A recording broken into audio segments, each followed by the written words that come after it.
వస్తాడు. 2 తిమోతి 4 அதிகாரம் 18 வசனம் வாசிக்கலாம்.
హల్లెలూయా. கர்த்தருக்கு மகிமை உண்டாவதாக. దేవునికి మహిమ కలుగును గాక. హల్లెలూయా. இந்த வசனம் சொல்லுகிறது, ఇక్కడ వాక్యం చెప్తున్నది, கர்த்தர் நம்மை எல்லா தீமை நின்று ரட்சிக்கிற தேவன். ప్రభు మనల్ని ప్రతి దుష్కార్యము నుంచి రక్షించే దేవుడు. எல்லா தீமையும் நம்மிடத்திலிருந்து நாம் நீக்கி போட வேண்டும். ప్రతి దుష్కార్యములను మన నుంచి మనము తొలగించుకోవాలి. பரலோக ராஜ்யத்துக்காக நாம் போக வேண்டும் என்றால், పరలోక రాజ్యానికి మనము వెళ్ళాలి అంటే, హల్లెలూయా, நமக்குள்ள தீமை இருக்க கூடாது. మనలో దుష్కార్యములు ఉండకూడదు. ஹல்லேலூயா. நீங்க தேவ சமூகத்துக்கு வந்திருக்கிறீங்க. మనం దేవుని సన్నిధిలోకి వచ్చి ఉన్నాము. கொஞ்ச நேரம் நாம் தேவனுடைய வார்த்தையை சரியா கவனிக்க வேண்டும். దేవుని యొక్క వాక్యాన్ని మనం సరిగ్గా గమనించాలి. எல்லா தீமை நின்று ஆண்டவர் நம்மை ரட்சிக்கிற தேவன். ప్రతి దుష్కార్యము నుండి మనల్ని ఆయన తప్పిస్తున్నాడు. தம்முடைய பரம ராஜ்யத்தை அடையும்படி அவர் காப்பாற்றுகிறார். తన పరలోక రాజ్యాన్ని మనం చేరుకోవాలని ఆయన మనల్ని రక్షిస్తున్నాడు. హల్లెలూయా. அதனால் அவருக்கு தான் சதா காலங்களிலும் மகிமை உண்டாகிறது. కాబట్టి ఆయనకి యుగయుగములు మహిమ కలుగును గాక. హల్లెలూయా. பிரியமானவர்களே, ప్రియమైన వారలారా, సంగీతం 121 7వ వచనத்தை நாம் பார்க்கும் பொழுது, కీర్తనలు 121వ అధ్యాయం 7వ వాక్యం మనం చూస్తే,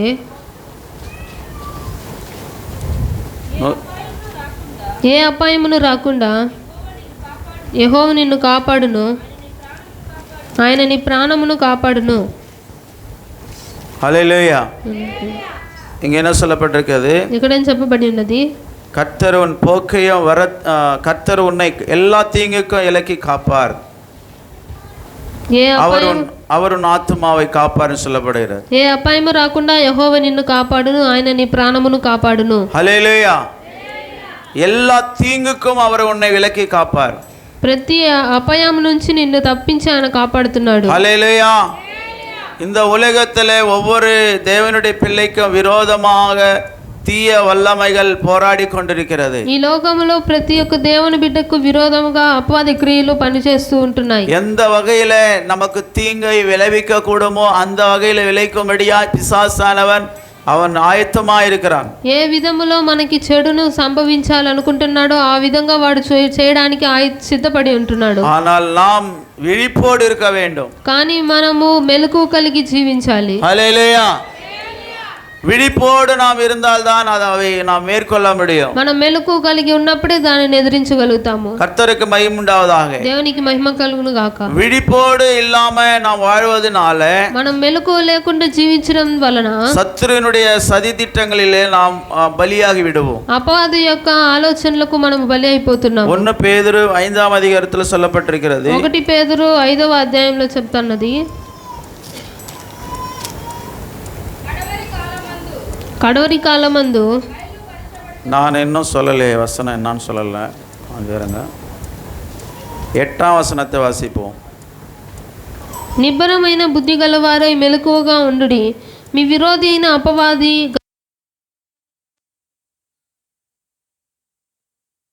பாருங்க, இருங்கள்.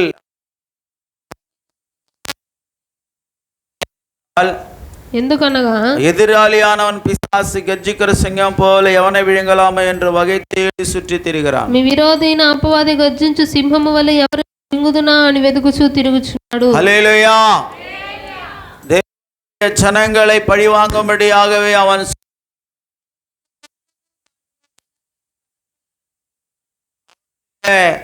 வாயிலே விழாதபடி நாம் ஜாக்கிரதையா இருக்க வேண்டும். వాడి యొక్క నోటిలో మనం పడకుండానట్లు మనం குடும்பத்திலே பிரச்சனையும் கொண்டு வரும்படி எத்தனையோ வகையிலே அவன் போராடுகிறான். ஆனால் தெளிந்த புத்தியுள்ளவர்களாய் இருக்க வேண்டும். కానీ మీరు మెలకువ కలిగిన ஹல்லேலூயா. உங்களை கர்த்தர் விசாரிக்கிறாரபடியால் உங்கள் கவலை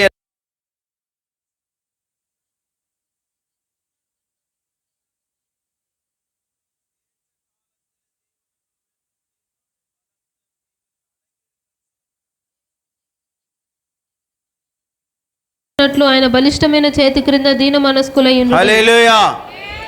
ஏற்ற காலத்திலே உங்களை உயர்த்தும்படி கர்த்தர் எதிர்பார்த்து கொண்டிருக்கிறார். తగిన సమయమందు మిమ్మల్ని హెచ్చించాలని ఆయన వేచి చూస్తున్నాడు. சகோதரனே சகோதரியே, సహోదరుడా సహోదరి, இந்த உலகத்திலே இருக்கிற துன்பங்கள் துக்கங்கள் எல்லாம் கொஞ்ச காலம்தான். ఈ లోకములో ఉంటున్న దుఃఖములు శ్రమలు అన్ని కొద్ది రోజులే.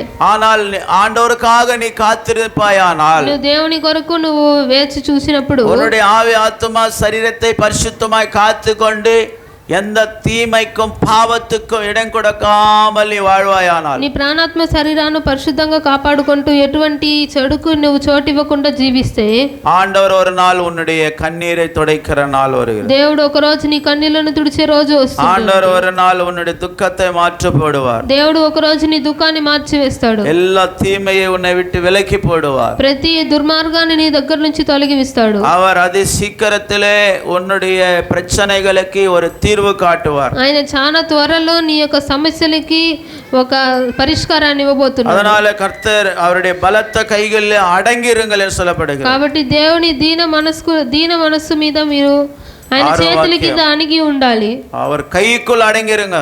ఆయన చేతి క్రింద దీన మనస్కులై ఉండుడి. ஆமா, நம்ம ஆண்டவருக்குள்ளே அதான் வசனம் சொல்ல, அவர் கைக்குள்ள எப்ப அடங்கியிருப்பீர்களோ, ఆయన బలిష్టమైన చేతి క్రింద ఎప్పుడైతే మీరు అణిగి ఉంటారో అప్పుడు உன்னுடைய வாழ்க்கையில பிசாசு வந்து உன்னை ஒன்னும் செய்ய முடியாது.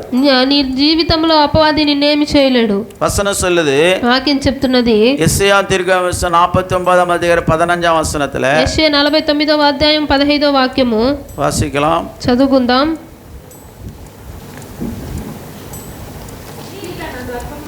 స్త్రీ తన గర్భమున పుట్టిన బిడ్డను కరుణింపకుండా తన చంటి పిల్లను మర్చున వారైనా మరచుదురు గాని నేను నిన్ను మరువను. హల్లెలూయా. వచనం சொல்லுகிறது, వాక్యం చెప్తున్నది, తాయి తన పాలగనే మరందాலும் స్త్రీ తన గర్భమున పుట్టిన బిడ్డను మరచిన, హల్లెలూయా, நான் உங்களை மறப்பதில்லை, నేను మిమ్మల్ని మరువను. தாய் தன் பிள்ளைக்கு கர்ப்பத்தின் பிள்ளைக்கு இறங்காமல் பாலகனை மறப்பாலோ அவர்கள் மறந்தால் நான் உன்னை மறப்பதில்லை. స్త్రీ తన గర్భమున పుట్టిన బిడ్డను కరుణింపకుండా తన చంటి పిల్లను మరచున వారైనా మరచుదురు గాని నేను నిన్ను మరువను. இதோ என் உள்ளங்கையிலே உன்னை வரைந்திருக்கிறேன், చూడుము నా అరచేతుల మీదనే నిన్ను చెక్కి ఉన్నాను. హల్లెలూయా. హల్లెలూయా. என் உள்ளங்கையிலே உன்னை வரைந்திருக்கேன் சொல்றார் ஆண்டவர். అరచేతుల మీద చెక్కి ఉన్నాను అని చెప్తున్నాడు దేవుడు. హల్లెలూయా. ஆண்டவருடைய பலமான கரத்திலே நீ எப்பொழுது நீ அடங்கி இருக்கிறாயோ, దేవుని యొక్క బలిష్టమైన చేతి క్రింద నువ్వు ఎప్పుడు అణిగి ఉంటున్నావో அப்போது கர்த்தர் அவர் உள்ளங்கையில உன்னை வரைந்திருக்கிறார். అప్పుడు ఆయన అరచేతుల్లో ఉన్నాడు. எத்தனை பேர் ஆண்டவருடைய கையில அடங்கி இருக்க போறீங்க? యొక్క చేతుల కింద అణిగి ఉండబోతున్నారు. நிறைய பேர் சொல்ல இது அடங்காத புள்ளன்னு சொல்லுவாங்க. కొంతమంది అంటారు వీడు అడగని లోబడని వాడు, అడంగాదవన్, వీడు లోబడిన వాడు, అహంకారం பிடிச்சவன், అహంకారం పట్టినాడు. హల్లెలూయా. அப்போ ஆண்டவர் சொன்னா நீ அடங்கணும், లోబడాలి. ஆண்டவர்னாவே ஒரு பயம் வரணுங்க. దేవుడు అంటే ఒక భయం రావాలండి. கடவுள் தான் நம்ம எல்லா தீமைக்கு விலக்கி காத்துக் கொள்ளுகிறார்.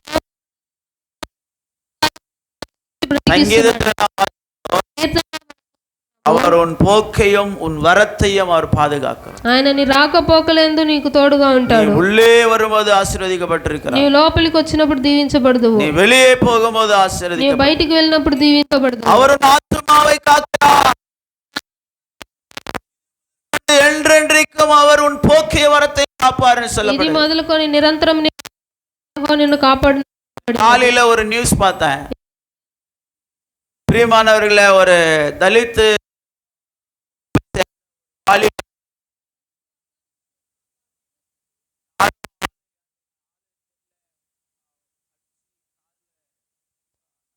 போயிருக்காங்க. కొట్టి కారులోని చంపేసి వెళ్ళి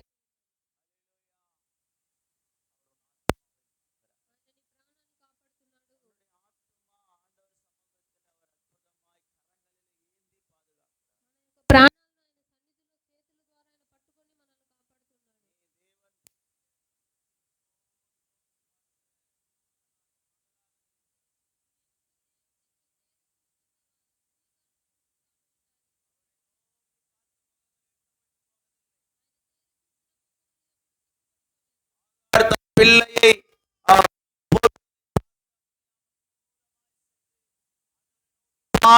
வருகிறார்.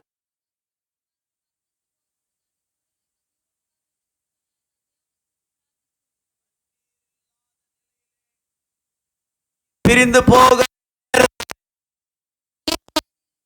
స్థలములో తన యొక్క ప్రాణాన్ని காரியத்தை பார்க்க கண்ணீர் விட்டு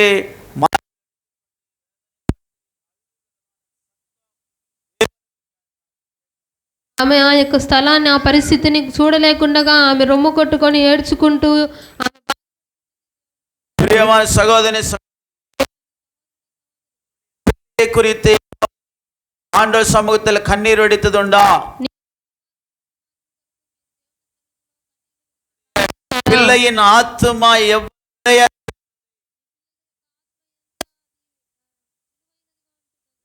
பெற்ற அந்த ஆத்மா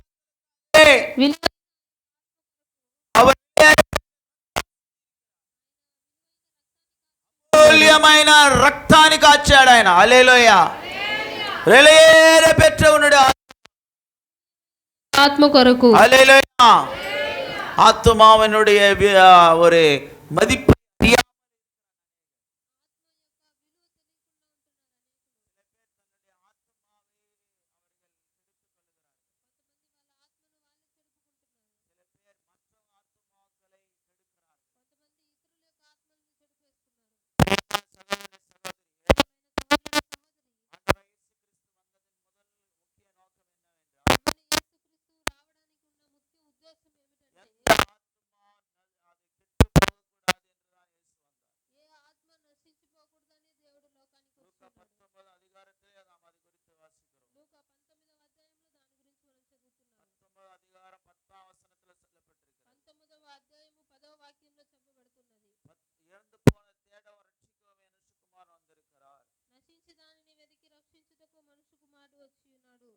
அழிந்து போகிறதான ஆத்துமாவை ரட்சிக்கும்படி இயேசு வந்தார். నశించిన దానిని రక్షించడానికి యేసుక్రీస్తు వచ్చి ఉన్నాడు. యోహాను సువిశేషం 3:16 சொல்லப்பட்டது. యోహాను 3:16లో చెప్పబడింది.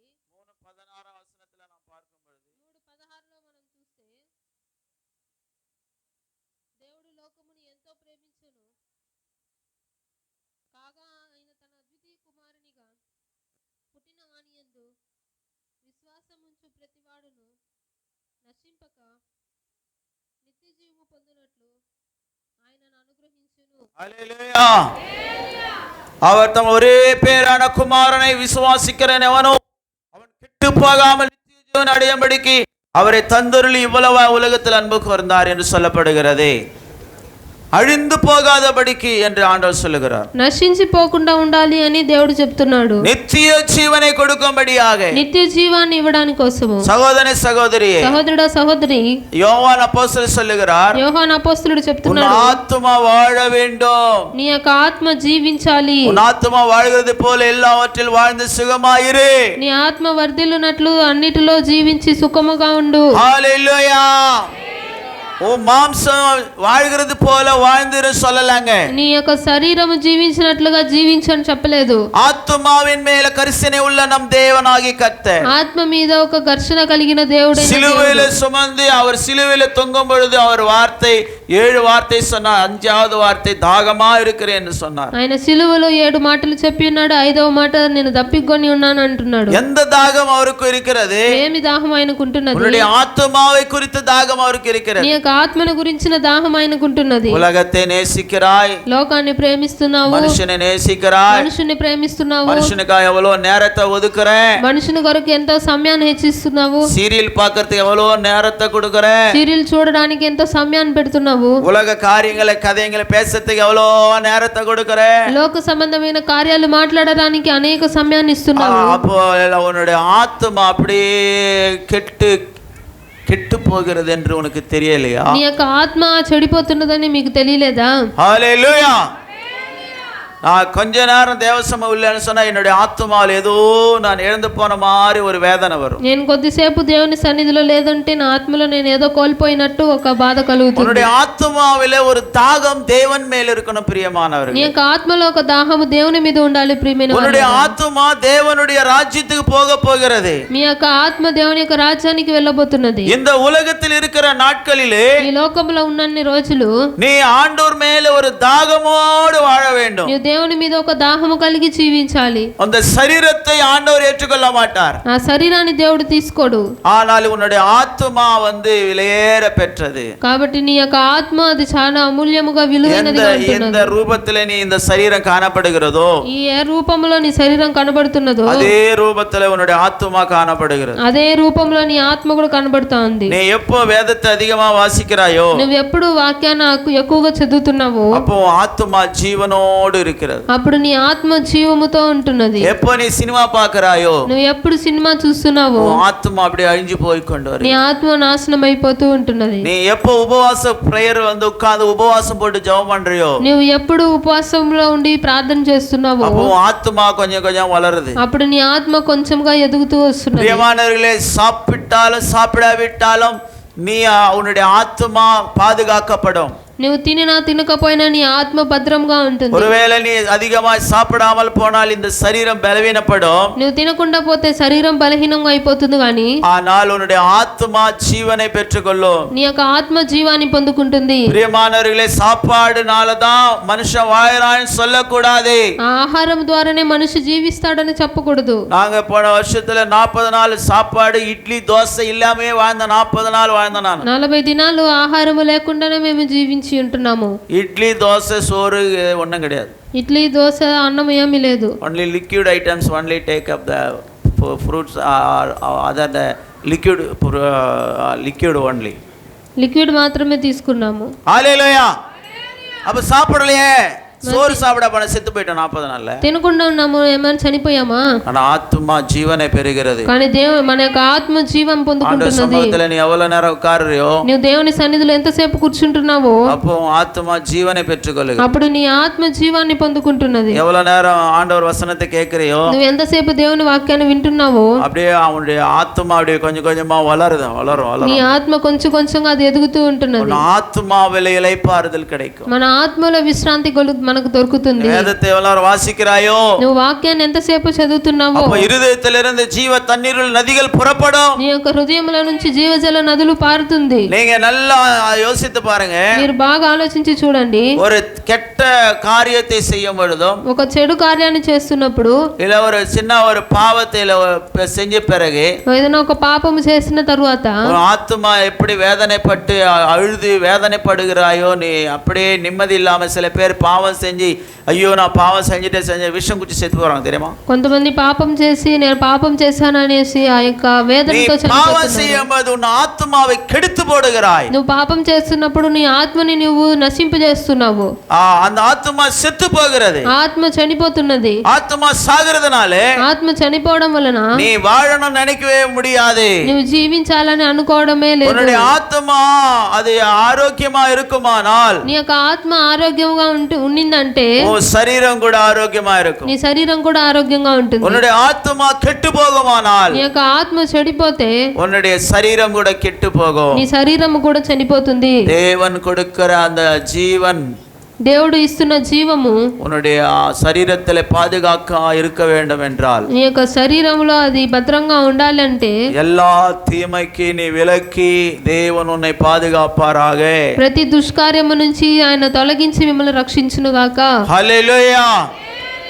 இந்த ஆராதனை உபவாச ஜெபங்கள் வீட்டு கூட்டங்கள் எதற்காக நாங்க வைக்கிறோம்? ఈ ఆరాధనలు ఉపవాస కూడికలు గృహ కూడికలు ఎందుకు కొరకు మేము పెడుతున్నాము? ஹல்லேலூயா.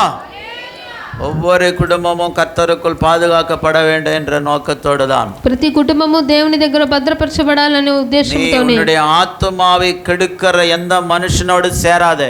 నీ ఆత్మని చెడిపేస్తున్న ఏ మనుషులతో కూడా నువ్వు చేరొద్దు. உன்னுடைய சரீரத்துல நல்ல பிரியாணி தரேன், உனக்கு அது வாங்கி தரேன் வான்னு சொன்னா ஏமாந்து போவாதே. నీకు బిర్యానీ తీసిస్తాను రా అని నిన్ను ఏమారిస్తే నువ్వు ఏమారిపోవద్దు. சினிமாவுக்கு போகலாம், இல்லை நல்லா உனக்கு நல்லா பீர் வாங்கி தரேன், அதுக்கு இது வாங்கி தரேன்னு சொல்லி உன்னுடைய சரீரத்தை குறித்து யாரெல்லாம் உனக்கு பேசுகிறாங்களோ அதெல்லாம் நீ விரும்பாதே.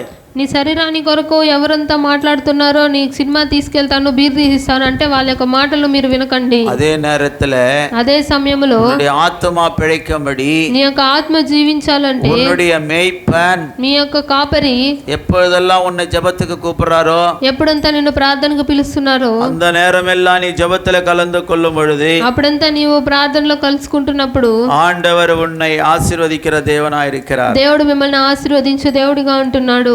வெளிப்படுத்தின விஷயம் 22:15 நாம் பார்க்கும் பொழுது, ప్రకటన 22:15 మనం చూస్తే அங்க சொல்லப்பட்டிருக்கிறது, అక్కడ చెప్పబడినది, நாய்களும் சூனியக்காரரும் விபச்சாரக்காரரும் கொலைபாதகரும் விக்கிர ஆராதனைக்காரரும் பொய்யை விரும்பி அதன்படி செய்கிற யாவரும் புறம்பே இருப்பார்கள் என்று சொல்லப்படுகிறது. కుక్కలను మాంత్రికులను వ్యభిచారులను నరహంతకులను విగ్రహారాధకులను అబద్ధమును ప్రేమించి జరిగించు ప్రతివాడును వెలుపట నుందురు.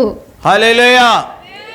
சகோதரனே சகோதரியே, సహోదరుడా సహోదరి, அந்த புறம்பான இருளிலே தள்ளப்படுவார் என்று சொல்லப்படுகிறது. ఆ వెలుపట్టిన మీరు త్రోయబడతారని చెప్పబడి ఉన్నది. இதோ ஆண்டவராய் இயேசு சீக்கிரமா வருகிறார். ఇదో ప్రభువైన యేసు చాలా త్వరగా రాబోతున్నాడు. ஆண்டவராய் இயேசு கிறிஸ்துவினுடைய அன்பை பெற்று இயேசுவோடு யார் வாழ்கிறார்களோ, దేవుని యొక్క ప్రేమను పొందుకొని ఆయనతో ఎవరైతే జీవిస్తున్నారో அவர்களுடைய ஆத்துமாக்கள் வாழும். వాళ్ళ యొక్క ఆత్మ జీవిస్తుంది. அந்த ஆத்துமாக்கள் ஆசீர்வாதமா இருக்கும். ఆ ఆత్మలు ఆశీర్వాదముగా ఉంటుంది. 11వ వచనத்துல 22 வெளிப்படுத்தின விசேஷத்துல சொல்லப்பட்டது, 22:11 వాక్యంలో చెప్పబడింది, அநியாயம் செய்கிற இன்னும் அநியாயம் செய்யட்டும், అన్యాయం చేయవాడు ఇంకొన అన్యాయం చేయని, அசுத்தமா இருக்க இன்னும் அசுத்தமா இருக்கட்டும், అపవిత్రుడైన వాడు ఇంకొన అపవిత్రుడుగానే நீதி ఉండనివ్వు, இல்லவன் இன்னும் நீதியை செய்யட்டும், నీతిమంతుడు ఇంకొన నీతిమంతుడుగానే ఉండనివ్వు, பரிசுத்தம் இல்லவன் இன்னும் பரிசுத்தமாகட்டும், పరిశుద్ధుడు ఇంకొన పరిశుద్ధుడుగానే இதோ ఉండనివ్వు, சீக்கிரமா வருகிறேன், ఇదిగో త్వరగా వచ్చుచున్నాను, அவனுடைய கிரியைகளின்படி அவனுக்கு நான் அளிக்கும் பலனோடு கூட வருகிறேன், వాని క్రియలు చొప్పున ప్రతి వానికి ఇచ్చుటకు నేను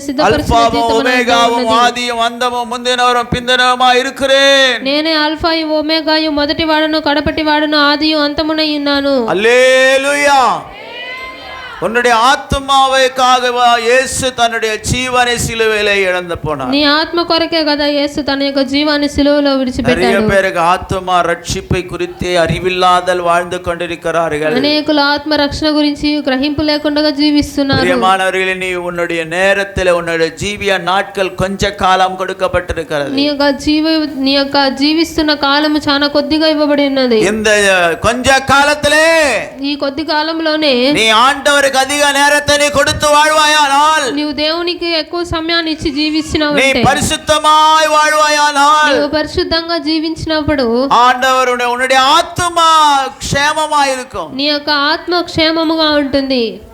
உலகத்தில் இருக்கிற பாவத்தையும் ஐஸ்வர்யத்தையும் எல்லா அழகையும் అశుద్ధతని நீ వెరుక வேண்டும். లోకములో ఉంటున్న అందాన్ని ప్రేమను ఆ యొక్క లోకంలో ఉంటున్న సమస్త ధనాన్ని మీరు ద్వేషించుకోవాలి. అశుద్ధத்தை వెరుక வேண்டும். అపవిత్రతను ద్వేషించాలి. பரிசுத்தத்தை பிடித்துக் கொள்ள வேண்டும். పరిశుద్ధతను పట్టుకోవాలి. அப்போதுதான் நீ தேவனுடைய ராஜ்யத்தில் சேர முடியும். అప్పుడు నీవు దేవుని యొక్క రాజ్యాన్ని చేరుకోగలవు. ஆண்டவர் சொன்னார், நான் சீக்கிரமாய் வருகிறேன் சொல்லி இருக்கிறார். దేవుడు అన్నాడు, నేను త్వరగా రాబోచున్నాను. పరిశుద్ధமா இருக்க இன்னும் పరిశుద్ధமா இருக்கட்டும். పరిశుద్ధుడిగా ఉన్నవాడు ఇంకా పరిశుద్ధుడిగానే ఉండని. సహోదరనే సహోదరియే, సహోదరుడా సహోదరి, యేసుவோடு யாரு போவாங்க? యేసుతో కూడా ఎవరు వెళ్తారు? యేసు சொன்ன அந்த வசனத்தின் பிரகாரம் வாழ்கிறவங்க தான் அங்க போக முடியும். ఆయన చెప్పిన వాక్యాన్ని అనుసరించి జీవించే వారే వెళ్ళగలుగుతారు. యేసుவை பின்பற்றுகிறேன் சொல்றேன் எத்தனை கையெత్తి హల్లెలూయా சொல்லலாம். నేను యేసుని వెంబడిస్తున్నాననే వాళ్ళ చేతులెత్తి హల్లెలూయా చెప్పండి. యేసుని వెంబడిస్తా అనే వాళ్ళ చేతులెత్తి హల్లెలూయా చెప్పమన్నాను. చాలా మంది చేతులు ఎత్తట్లేదు. ఏమంటే మీరు యేసుని వెంబడించట్లేదా? యేసు ప్రభుని వెంబడించే వాళ్ళు చేతులు ఎత్తండి ఒకసారి. చేతులు ఎత్తమన్నాను, చేతులు ఎత్తండి. యేసుని హల్లెలూయా చెప్పండి, లేదు చేతులు ఎత్తండి అన్నాను. చేతులు ఎత్తండి. యేసుని వెంబడించే వాళ్ళు, యేసుని వెంబడించే వాళ్ళు యథార్థంగా మీరు వెంబడిస్తే దేవుడు ఖచ్చితంగా మిమ్మల్ని పరలోకంలో చేర్చేస్తాడు. எப்போது உங்களுக்கு எல்லாரும் அப்படியே கை தூக்கினவங்களாம் ஹல்லேலூயா சொல்லலாமா? ஹல்லேலூயா. యేసువునుடைய ఆత్మவை மீட்கும்படியாக ఆయన నీ యొక్క ప్రాణాన్ని విమోచించడానికి కోసము அந்த கல்வாரி சிலுவையிலே 3 ஆணிகள் மேல் அவர் தொங்கி இருக்கிறார். ఆ కల్వారి సిలువలో 3 మేకుల మీద ఆయన వేలాడి ఉంటున్నాడు. సహోదరనే సహోదరియే, సహోదరుడు సహోదరి, நான் தாகமா இருக்கிறேன்னு சொன்னார். నేను దప్పికొని ఉన్నాను అని చెప్పారు. அவருடைய ஆத்மா மீட்கப்பட வேண்டும் என்ற ஒரு நோக்கத்தோடு கர்த்தர் அதை சொல்லியிருக்கிறார். నీ ఆత్మ విమోచింపబడాలని ఒక ఉద్దేశంతో ఆయన మాట చెప్పి ఉన్నారు. రోమருக்கு 11:36 వాసికం రోమా 11:36 మనం చదువుకుంటే చదువుకుందాం.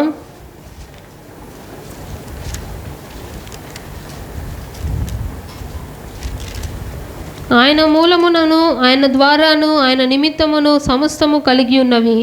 யுகயுகமுல வரைக்கும் ఆయనకు మహిమ కలుగును గాక. சகலமும் அவரால் அவர் மூலமாய் அவருக்காகவும் இருக்கிறது. அவருக்கு என்றென்றைக்கும் மகிமை உண்டாவதாக. ஆமென். ஹல்லேலூயா.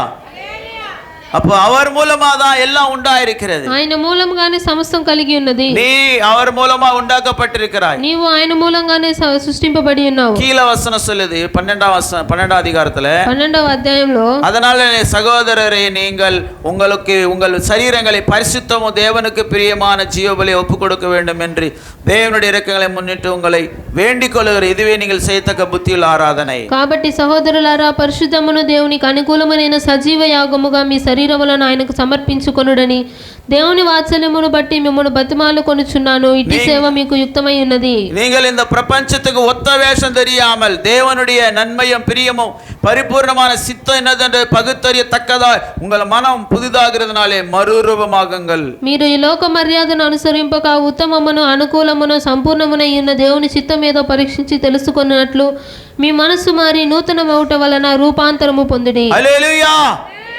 உங்களுடைய மனசு புதுசா மாறணும் சொல்லி ஆண்டவர் சொல்லுகிறார். నీ యొక్క మనసు నూతనముగా మార్చబడాలని దేవుడు చెప్తున్నాడు. మనసు పుదుసా మార్చనా, నీ మనసు నూతనంగా మారితే உன் ஆத்துமா காப்பாற்றப்படும். నీ యొక్క ఆత్మ కాపాడబడుతుంది. உன்னுடைய మనసుல பாவம் இருக்குமானால், మీ యొక్క మనసులో పాపం ఉంటే, உங்க சிந்தையில பாவம் இருக்குமானால், మీ యొక్క ఆలోచనలో పాపం உங்க ఉంటే, பார்வையில பாவம் இருக்குமானால், మీ యొక్క దృష్టిలో పాపం ఉంటే, உங்க வார்த்தை பேச்சுகளில பாவத்தோடு பேசுவாயானால், మీ యొక్క మాటలు పాపంతో మాట్లాడితే அந்த பாவம் உன்னுடைய ஆத்மாவை கொன்று போடுகிறது. ఆ పాపము మీ యొక్క ఆత్మలను అది నశింపజేస్తుంది. இந்த శరీరం పాపం செய்யும்படி இழுத்துக்கொண்டே இருக்கும். இந்த శరీరం, ఈ శరీరం పాపం చేయడానికి అది ప్రేరేపిస్తానే ఉంటుంది. எப்பொழுது இந்த சரீரத்துக்கு நீ இடம் கொடுக்கறாயோ, ఎప్పుడు ఈ శరీరానికి నీవు చోటిస్తున్నావు, நீ ஆண்டவருக்கு துரோகி. నీవు దేవునికి ద్రోహం చేస్తున్నావు. ஆண்டவருடைய பார்வையிலே நீ ஆண்டவருக்கு துரோகியா காணப்படுகிறாய். ఆయన దేవుని యొక్క దృష్టిలో నీవు ఒక ద్రోహిగా కనబడుతున్నావు. அந்த சரீரத்தை தான் அடிச்சார் ஆண்டவர். இந்த சரீரத்தை எந்த பாவம் செய்தோ அந்த சரீரத்துக்கு அடி கொடுத்தார் ஆண்டவர். ఏ శరీరం అయితే పాపం చేస్తున్నదో ఆ శరీరానికి ఆయన బాగా எந்த దెబ్బలు மாம்ச ఇచ్చి இச்சைகளுக்கு ஓடுகிறதோ உன் சரீரம் மாம்சத்தில் வாரினால் அடித்து அப்படியே அந்த சரீரம் பிடுங்கி எடுக்கப்பட்டது. ఏ యొక్క శరీరం అయితే శరీర కార్యాల కొరకు పరిగెడుతున్నదో ఆ దాని ద్వారానే కొరడాలతో కొట్టబడి மாம்சத்தில் வெளிப்படுகிற விபச்சாரம், திருட்டு, பொய், களவு, అశుద్ధமான వార్తలు ఇవి எல்லாவற்றிற்காக యేసు శరీరத்தில் అడిக்கப்பட்டது. మీ యొక్క శరీరములో కలుగుతున్న యొక్క దొంగతనము, వ్యభిచారము, అపవిత్రత సమస్తమును నిర్మూలించడానికి ఆయన శరీరం కొట్టబడి ఉంది. அவர் உன்னுடைய ஆத்மாவை காப்பாற்றும்படியாக నీ యొక్క ఆత్మను కాపాడడానికి இந்த மாம்ச శరీరத்துக்கு தண்டனை கொடுத்தார் యేసు. ఈ యొక్క శరీరానికి ఆయన దండన తీసి ఇచ్చుంటున్నాడు. హల్లెలూయా. எனவே இயேசு உனக்கு பதிலாக அவர் அடிக்கப்பட்டார். నీకు బదులుగా యేసు ప్రభు కొట్టబడి ఉన్నాడు. எனவே இயேசுவை நீ நேசிக்கிறது உண்மையானால், నీవు దేవుని ప్రేమించడం అది నిజమై ఉంటే, உன்னுடைய மாம்சத்தின் கிரியைகளை விட்டு மனம் திரும்பு. నీ యొక్క శరీర కార్యాలను విడిచిపెట్టి మారు మనసు పొందు. மனம் திரும்பாத பட்சத்திலே, మారు మనసు పొందకుండా ఉన్నప్పుడు இந்த சரீரம் மாம்சத்தின் இச்சைகளுக்கு நீ வாழ்ந்து கொண்டிருப்பாயானால், ఆ శరీర కార్యాల కొరకు నీవు జీవిస్తూ ఉన్నావంటే ஆண்டவருடைய தண்டனை உன் மேல வரும். దేవుని యొక్క దండన మీ మీదకి వస్తుంది. கீழ்ப்படியாதவர் மேல் தேவனுடைய கோபாக்கினை வரும் என்று வேதம் சொல்லுகிறது. లోబడిన వాళ్ళ మీద దేవుని కోపాగ్ని వస్తుందని వాక్యం చెప్తున్నది. பாவத்தை நீ வெறுத்து வாழ வேண்டும். శరీర పాపాన్ని నీవు ద్వేషించి జీవించాలి. உலக ஆசைகளை விட்டு வாழ வேண்டும். లోక ఆశలను విడిచిపెట్టి జీవించాలి. ஓ மாம்சத்தை சந்தோஷப்படுத்துகிற பண்டிகைகளை வெறுத்துடுன்னு சொல்லி பைபிள் నీ சொல்லுது. శరీరాన్ని సంతోషపడుతున్న పండుగలను నీవు ద్వేషించుకోని వాక్యం చెప్తున్నది. பண்டிகை செய்கிற கிறிஸ்துவனா நாம் இருக்க கூடாது. పండుగలు చేసే క్రైస్తవులుగా మనం ఉండకూడదు. உலக சாம்பிரதாயங்கள் அந்த ஆச்சாரங்களை அனுசரிக்கிறவங்களா நாம் இருக்க கூடாது. లోక మర్యాదలను సాంప్రదాయాలను ఆచరించే వాళ్ళముగా మనం ఉండకూడదు. அவைகளுக்கு எல்லாம் நீ செத்தவனா இருக்க வேண்டும். వాటికన్నిటికీ నువ్వు చనిపోయిన వ్యక్తిగా జీవించాలి. மாம்சத்தின் எண்ணங்களுக்கும் அசுத்தமான பாவ இச்சைகளுக்கு நீ சாக வேண்டும் என்று வேதம் சொல்லுகிறது. శరీర ఆలోచనలకు పాపములకు నీవు చనిపోయి జీవించాలని వాక్యం அப்படி நீ చెప్తున్నది. இன்னும் சாகாம இன்னும் மாம்ச பிரகாரமாகவே வாழ்வாயானால் నువ్వు చనిపోకుండా ఇంకా మాంస శరీరానుసారముగా జీవించినావంటే தேவனுடைய கருக்காக விட்டதான பட்டயம் வந்து கொண்டிருக்கிறது. ఆ దేవుని యొక్క ఆ యొక్క వాడిగల ఖడ్గం వస్తుంటున్నది. 50வது சங்கீதத்துல அதான் ஆண்டவர் சொல்றாரு. 50వ సంగీత కీర్తనలో అదే వాక్యం చెప్తున్నది. அந்த 50வது சங்கீதத்துல வாசிக்கும் பொழுது 50వ కీర్తనలో మనం చదువుకుంటే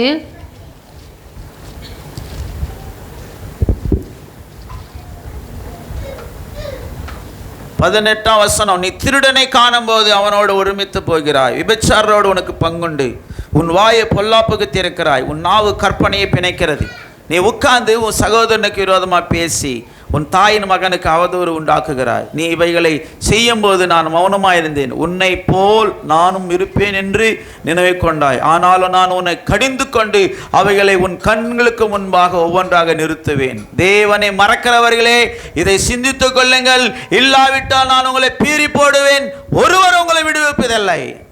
నీవు దొంగను చూచినప్పుడు వానితో ఏకీభవించెదవు, వ్యభిచారులతో నీవు సాంగత్యము చేసెదవు, కీడు చేయవలెనని నీవు నోరు తెరుచుచున్నావు, నీ నాలుక కపటము కల్పించుచున్నది, నీవు కూర్చుండి నీ సహోదరుని మీద కొండములు చెప్పుచున్నావు, నీ తల్లి కుమారుని మీద అపనిందలు మోపుచున్నావు, ఇటు పనులు నీవు చేసినను నేను మౌనినై ఉంటిని, అందుకు నేను కేవలము నీ వంటి వాడనని నీవు అనుకొంటివి, అయితే నీ కనుల ఎదుట ఈ సంగతులను నేను వరుసగా ఉంచి నిన్ను గద్దించెదను. దేవుని మరుచువారులారా దీని యోచించుకొనుడి, లేని ఎడల నేను మిమ్మును చీల్చివేయుదును, తప్పించువాడెవడును లేకపోతే. హల్లెలూయా! தேவனை மறந்து பாவம் செய்ய போறியா? దేవుని మరిచి పాపం చేయబోతున్నావా? 24 மணி நேரம் தேவனுடைய கண்கள் உன் மேல் வைக்கப்பட்டிருக்கிறது. 24 గంటల సేపు ఆయన కన్నులు మీ మీద ఉంచబడి ఉన్నాయి. హల్లెలూయా! நீ என்ன பேசுறேன்னு ஆண்டவர் பார்க்கிறார். నువ్వు ఏం మాట్లాడుతున్నావని దేవుడు நீ చూస్తున్నాడు. உன்னுடைய சகோதரனுக்கு விரோதமா உட்கார்ந்து நீ பேசுறேன்னு ஆண்டவர் சொல்றார். నీ సహోదరునికి విరోధంగా కొండెములు చెప్తున్నావని யாருக்கு விரோதமா நீ பேசினா ஆண்டவர் கேட்டுக்கொண்டிருக்கிறார். నువ్వు ఎవరికి విరోధంగా మాట్లాడినా దేవుడు దాన్ని என்ன చూస్తున్నాడు. பாவம் செய்யற அந்த கர்த்தர் கண்கள் உன்னை பார்த்து கொண்டிருக்கிறது. నువ్వు ఏ పాపం చేస్తున్నా దేవుడు నీ కన్ను నిన్ను చూస్తూ ఉంటున్నది. ஆண்டவர் சொல்றாரு, ఆయన దేవుడు చెప్తున్నాడు, நான் உன்னை கடிந்து கொண்டு నేను నిన్ను గద్దించుకొని அவைகளை உன் கண்கள் முன்பாக ஒவ்வொன்றாக நிறுத்துவேன் என்று சொல்றாரு. నీ కన్నుల ఎదుట సంగతులను వరుసగా ఉంచుదునని దేవుడు ஒவ்வொன்றா எடுத்து வைக்கிறேன் உன் முன்னாலே, ఒక్కొక్కటిగా వరుసగా ఆయన నీ కన్నుల ముందు పెడతాను అంటున్నాడు. ஜாக்கிரதை, జాగ్రత్త, நீ என்னென்ன பாவம் செய்றியோ నీవు ఏ పాపం అయితే చేస్తున్నావో அது ஒவ்வொன்றா உன் கண்ணு முன்னா வச்சு உன்னை கடிந்து கொண்டு உன்னை சிட்சிப்பார் அவர். అది ఒక్కొక్కటి నీ కళ్ళ ముందర పెట్టి నిన్ను గద్దించి శిక్షిస్తాడు. ஆனா நீ செய்ய வேண்டியது என்ன தெரியுமா? నీవు చేయవలసినది ఏం తెలుసా? கீழே கடைசி வசனம் சொல்லுது, ఆఖరి వాక్యం చెప్తున్నది, சோத்திர பலியிடுகிற என்னை மகிமைப்படுத்துகிறான், స్తుతి యాగం అర్పించువాడు నన్ను మహిమపరచుచున్నాడు, தன் வழியை சுவைப்படுத்துகிறவனுக்கு தேவனுடைய ரட்சிப்பு வெளிப்படுத்துவே, నేను వానికి దేవుని రక్షణ కనపరుచున్నట్లు వాడు మార్గము సిద్ధపరచుకొనెను. హల్లెలూయా! நீ வழியை மாற்றிக்கினேனா నీ యొక్క మార్గాన్ని నువ్వు మార్చుకుంటే ரட்சிப்பு கொடுக்கிறார். ఆయన రక్షణ ఇస్తున్నాడు. ஸ்தோத்திர பலி சொல்லு, స్తుతి యాగములు అర్పించు, ஸ்தோத்திர பலி, స్తోత్ర బలి. ஹல்லேலூயா! நீ எப்போது வீணான வார்த்தை பேசின உட்கார்ந்து இருக்காதே. నువ్వు ఎప్పుడు వ్యర్థమైన మాటలు మాట్లాడుకుంటూ కూర్చోవద్దు. என் ஜனமே கேள், நான் பேசுவேன், இஸ்ரவேலே உனக்கு விரோதமாய் சாட்சி நானே தேவன் உன் தேவனா இருக்கிறேன்னு சொல்லி 7ஆம் வசனம் சொல்றாரு.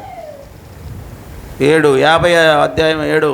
నా జనులారా నేను మాట్లాడబోచున్నాను, ఆలకించుడి, ఇశ్రాయేలు ఆలకింపుము, నేను దేవుడను నీ దేవుడను, నేను నీ మీద సాక్ష్యము పలికెదను. హల్లెలూయా!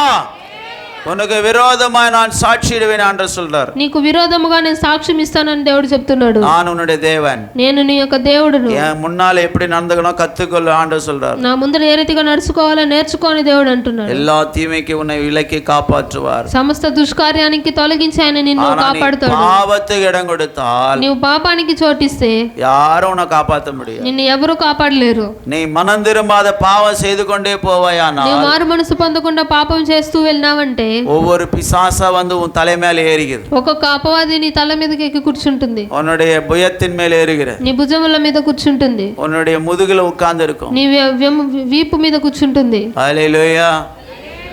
ஒரு மனுஷன 6000 பிசாசு இருந்தான் தெரியுமா? ఒక మనిషిలో 6000 దయ్యాలు ఉన్నిందంట తెలుసా? அவன் நிலைமை எப்படி இருந்தது தெரியுமா? వాడి పరిస్థితి ఎలా ఉన్నిందో తెలుసా? துணியெல்லாம் எடுத்து போட்டுருவான். ఆడు వస్త్రహీనంగా ఉన్నాడు. அவன் துணியை தூக்கி போடுறான் வெளியா, తన వస్త్రాన్ని తీసివేస్తున్నాడు. அப்படியே நிர்வாணமா ஓடுறான். దిగంబరిగా పరిగెడుతున్నాడు. அவன் மனுஷன் பக்கத்துல மனுஷன் குட்டெல்லாம் இருக்க மாட்டான். వాడు మనుషుల దగ్గరంతా ఉండడు. அவன் சுடுகாட்டுல போய் வாசம் பண்ணனான். వాడు శ్మశానం దగ్గర ఉంటాడు. பைபிள்ல சொல்லுதுங்க, వాక్యం బైబిల్లో చెప్తుంది. அவன் போய் சுடுகாட்டுல தான் வாழ்ந்திருக்கிறான். వాడు శ్మశానంలో జీవించాడు. பயங்கரமா கத்தி கதறுகிறான். భయంకరంగా అరుస్తున్నాడు. சுடுகாட்டுல மாంసం அந்த செத்த புணங்களை பிடுங்கி சாப்பிடுறான். ఆ చనిపోయిన శవములను తింటున్నాడు. அங்க மண்ணை வாரி சாப்பிடுறான். అక్కడున్న మట్టిని తింటున్నాడు. ஒரு ஆவி இல்ல அவன் சரீரத்துல. ఒక ఆత్మ కాదు వాడి శరీరంలో. சரியானபடி நீ வாழாம போன, నువ్వు సరిగ్గా జీవించకుండా పోతే பிசாசு உன்னை பிடிப்பான். అపవాది నిన్ను పట్టుకుంటాడు. சரியான கர்த்தருக்கு பயந்து வாழல, సరిగ్గా దేవునికి భయపడి జీవించుకుంటే ஒவ்வொரு பிசாசா ஏறிக்கும். ఒక్కొక్క అపవాది వచ్చి నీ మీదకి ఎక్కుతుంది. ஒவ்வொரு பிசாசு ஏறும் மேல. ఒక్కొక్క అపవాది మీ మీదకి వస్తుంది. அவன் ஒவ்வொரு பாவத்தை செய்ய பண்ணுவான். ఆడు ఒక్కొక్క పాపాన్ని నీ దగ్గర చేయమంటాడు. அப்படி ஒவ்வொரு பாவம் செஞ்சுன்னு ஒவ்வொரு பிசாசு சொல்றதை செஞ்சுன்னு போயானா, నువ్వు ఒక్కొక్క అపవాది చెప్పేది వింటూ ఒక్కొక్క పాపం చేస్తూ వెళ్ళినావంటే ஒரு நாள் நீயும் கூட துணி இல்லாம தெரு ஓட வேண்டியது. నువ్వు కూడా దిగంబరిగా వస్త్రహీనంగా కలిగి వీధుల్లో పరిగెడుచిన పరిస్థితి వస్తుంది. ஒரு பேய் 2 பேய்னா பரவாயில்ல, ఒక దెయ్యము 2 దెయ్యం ఉంటే పర్వాలేదు. ஆயிரக்கணக்கான பேய்கள் ஏறி விட்டதே. వేళ్ళ కొలదిగా దెయ్యములు ఎక్కి విన్నది. உன் இருதயத்தை கடினப்படுத்திக் கொண்டு, నీ యొక్క హృదయాన్ని కఠినపరుచుకొని, இரக்கம் இல்லாம, దయ లేకుండా, நீ வந்து மற்ற மன்னிக்காம, ఇతరులను క్షమించకుండా, அன்பா இருக்காம, ప్రేమ కలిగి జీవించకుండా, கர்த்தருடைய பரிசுத்த ஆவியில சந்தோஷமா இருக்காம, దేవుని యొక్క పరిశుద్ధాత్మలో సంతోషము లేకుండా, ஏதோ உலக கவலையெல்லாம் போட்டு மைண்ட்ல வச்சிட்டு, ఏదో లోక దుఃఖాలు లోక చింత పెట్టుకొని ఉంటే, அப்படியே நீ சிந்தித்து அப்படியே மௌனமா பிசாசு கொண்டு போய்டும். నువ్వు అలానే చింతించి నిన్ను మౌనంలోకి తీసుకెళ్లిపోతాడు. அப்படியே வாய் திறக்காத பண்றவான் பிசாசு. నోరు తెరవనంతగా చేస్తాడు అపవాది. ஆண்டவர் வசனம் சொல்லுது, దేవుని వాక్యం చెప్తున్నది, ரோமர் 1ஆம் அதிகாரத்திலே, రోమా 1వ అధ్యాయంలో, நீ தேவன் என்று அறிந்தும் నువ్వు దేవుని అని తెలిసి தேவனை நீ மகிமைப்படுத்தாம ஸ்தோத்திராமல் போனா, నువ్వు దేవుని మహిమపరచకుండా స్తుతించకుండా ఉంటే பிசாசுக்கு ஒப்பு கொடுத்துருவார் ஆண்டவர். ఆయన అపవాదికి నిన్ను అప్పగిస్తాడు. ஒவ்வொரு பிசாசு உன் மேல ஏறும். ఒక్కొక్క అపవాది నీ మీదకి ఎక్కుతాడు. விரோதமா பேசுவே, నీ తల్లికి విరోధంగా మాట్లాడతావు. தகப்பனுக்கு விரோதமா மாறிடுவே, నీ తండ్రికి విరోధంగా మార్చబడతావు. அப்படியே கோபக்காரனா மாறிவா, కోపం కలిగిన వ్యక్తిగా మార్చబడతావు. தாயை அடிப்பே, తల్లిని కొడతావు. தகப்பன் அடிப்பே, తండ్రిని కొడతావు. கடைசி கத்தி எடுப்பே, ఆఖరిగా కత్తెత్తుకుంటావు. இன்னொருத்தனை கொலை பண்ணுவே, ఇంకొకరిని చంపివేస్తావు. இன்னும் அந்த பிசாசு அதிகமா அப்படியே உனக்குள்ள இறங்கி, ఆ రీతిగా అపవాది అనేకము నీ లోపల దిగి அப்படியே உன்னை துணி இல்லாம துண்டு காணும் துணியா காணும் அப்படியே சுடுகாட்டு பக்கம் ஓட வேண்டியதா இருக்கும். వస్త్రం లేకుండా నువ్వు శ్మశానంలోకి పరిగెత్తాల్సిన மனந்திரமே சகோதரியே, మారు మనసు పొందిన సహోదరి, மனந்திரமே சகோதரனே, మారు మనసు పొందు సహోదరుడా, ஆண்டவர் சொல்றாரு, దేవుడు చెప్తున్నాడు, தேவனை மறக்கிறவர்களே, దేవుని మరచువారులారా, இதை சிந்தித்துக் கொள்ளுங்கள், దీని ఆలోచించుడి, நீ ஆண்டவர் பக்கமாய் நீ திரும்ப வேண்டும் என்று கர்த்தர் கேட்கிறார். నీవు దేవుని పక్కముగా తిరగాలని దేవుడు అడుగుతున్నాడు. ஆனால் சங்கீதம் 37 சொல்லப்பட்டது, కీర్తనలు 37లో చెప్పబడింది. 28ஆம் வசனத்துல 28వ వాక్యము, கர்த்தர் நியாயத்தை விரும்புகிறவர், அவர் தமது பரிசுத்தவான்களை கைவிடுவதில்லை, அவர்கள் என்றென்றைக்கு காக்கப்படுவார்கள், దుర్మార్గుడి సంతతియో అరుపుండు పోగం. ఏలయనగా యెహోవా న్యాయమును ప్రేమించువాడు, ఆయన తన భక్తులను విడువడు, వారెన్నటికి కాపాడబడుదురు గాని భక్తిహీనుల సంతానము నిర్మూలమగును. హల్లెలూయా. பக்தியா இருக்கிறவர்களை கர்த்தர் பாதுகாக்கிற தேவன். భక్తి కలిగిన వాళ్ళని ఆయన కాపాడుతున్నాడు. கர்த்தர் நியாயத்தை விரும்புகிறார். ఆయన న్యాయమును ప్రేమించుచున్నాడు. பரிசுத்தவான்களை கைவிடவே மாட்டார். పరిశుద్ధులను ఆయన చేయి విడిచిపెట్టడు. பாவம் செய்யறவங்களை விட்டுருவார்னு அர்த்தம். పాపం చేసే వాళ్ళ చేతులైన వాడు విడిచిపెడతాడని అర్థము. ஆண்டவர் பரிசுத்தவான்களை கைவிட மாட்டார். ఆయన పరిశుద్ధులను చేయి విడిచిపెట్టడు. நீதிமான்களை கைவிட மாட்டார். నీతిమంతుల చేతులైన విడిచిపెట్టడు. அவர்கள் என்றென்றைக்கும் காக்கப்படுவார்கள். వాళ్ళు ఎప్పటికీ కాపాడబడుదురు. ஆனால் துன்மார்கருடைய சந்ததியோ భక్తిహీనుల సంతానము அறுப்புண்டு போகும். నిర్మూలమగును. சகோதரனே சகோதரி, సహోదరుడ సహోదరి, ஆண்டவருடைய ராஜ்யத்துக்கு நீ சேரணும் சொன்னா దేవుని యొక్క రాజ్యానికి నువ్వు చేర్చబడాలి అంటే உனக்குள்ள தீமை இல்லாமல் உன்னை பாதுகாத்துக்கோ. ఎటువంటి చెడు లేకుండా నేను కాపాడుకో. எல்லாரும் அப்படியே முழங்கால் போடுவோம். అందరూ అలాగనే మోకరించుకుందాం. పరిశుద్ధులను దేవుడు కాపాడుతున్నాడు. దుర్మార్గులు భక్తిహీనుల సంతానం నిర్మూలన చేయబడుతుందంట. దేవుని వెతుకుచున్నావా? దేవుని మరుచువారులారా దీన్ని యోచించుడి అంటున్నాడు దేవుడు. లేని ఎడల నేను మిమ్మల్ని చీల్చివేయుదును, ఎవరు నిన్ను తప్పించలేరు. ఇదిగో నీ శరీరాశలు, లోకాశలు, నేత్రాశలు వదిలిపెట్టి మారు మనసు పొంది నీతిగా, భక్తిగా, పరిశుద్ధత కలిగి జీవించాలని దేవుడు నీతో మాట్లాడుతున్నాడు. ఆయన నీ ప్రాణాన్ని కాపాడే దేవుడుగా ఉన్నాడు. ప్రార్థన చేద్దాం. కళ్ళు మూసి యేసయ్య వైపు చూడండి ప్రియులారా.